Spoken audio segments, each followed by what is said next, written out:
Hi Charlie, welcome to my 50-second video polling analysis where I break down and analyze the LinkedIn poll that I posted last week and that closed this morning. Now this poll question is one that I've been very excited to talk about for the entire week, and one of my old college professors actually commented something extremely funny on this, and he said, "Premature death in a can." If you haven't guessed what I'm referring to, I am referring to the famous energy drink known as Monster. And the poll question in question is, what do you think of Monster energy drinks? There were 4 answer choices: love it, it's okay, meh, and hate it. This poll got 110 votes, which is well above my average of 80 to 85 votes per poll, which I'm absolutely thrilled by. And I'm not particularly surprised because everyone that I've spoken to has very strong opinions about Monster. A lot of people love it, a lot of people hate it, a lot of people think that it gives them a ton of energy to get through their day.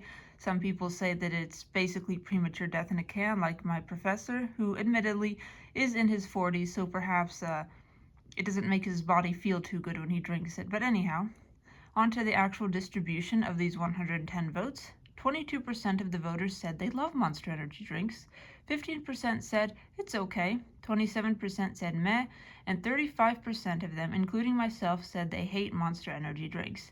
And I actually have a personal story to share about Monster Energy. A few years ago at college, I decided to try Monster's coffee flavored drink because I like coffee and tea, so I thought, maybe Monster Energy coffee flavored drinks won't be that bad. And they did taste a little bit like coffee, but there was also this weird undertaste of I would describe the taste as motor oil, which I guess is how energy drinks usually taste like before they add layers of coffee or tea or fruit flavor to kind of soften that.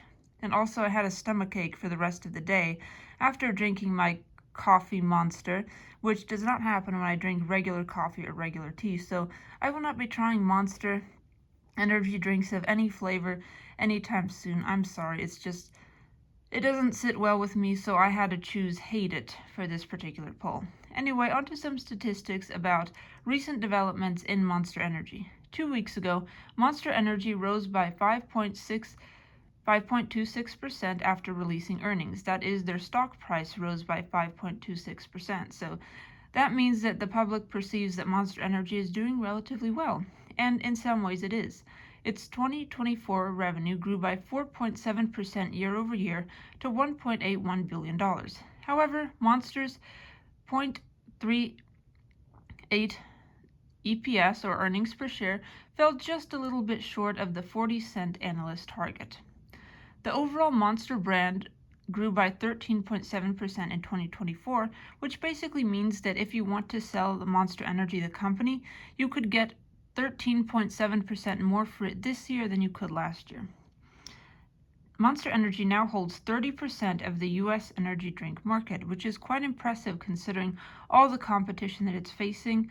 I think most famously from Red Bull, which is a more established energy drink brand that has been around since the 1970s, but Monster is certainly catching up to the popularity of Red Bull, even though Monster certainly does not sponsor extreme sports the way that Red Bull does to kind of get in with the cool kids, so to speak. Also, a few other competitors to Monster Energy that are perhaps not as well known as Red Bull, but still likely affecting Monster's ability to gain market share are Celsius, which produces more health-oriented energy drinks. That sounds like a complete oxymoron because energy drinks are perhaps by definition some of the most unhealthy beverages you can get on the market, possibly even worse than like super sugary Coca-Cola.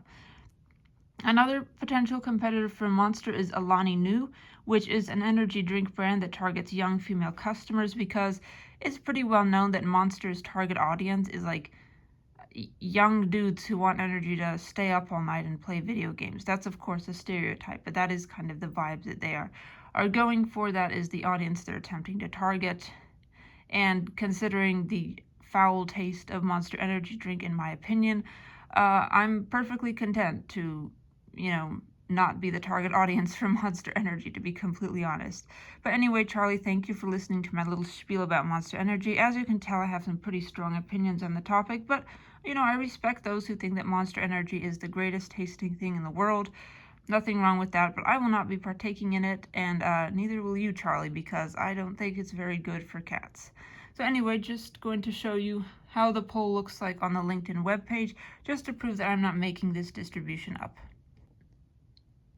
Here is the poll as it appears on the LinkedIn website. As you can see, it got 110 votes, which is absolutely fantastic. I hate it was the most popular answer choice, but the distribution was somewhat more even than I expected.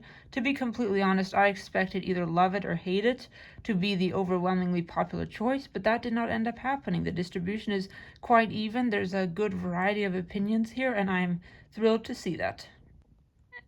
Anyway, Charlie, thank you for listening to my 50-second spiel about my LinkedIn polls, and stay tuned tomorrow for my 53rd poll analysis. Thank you for listening, Charlie, and have a wonderful day.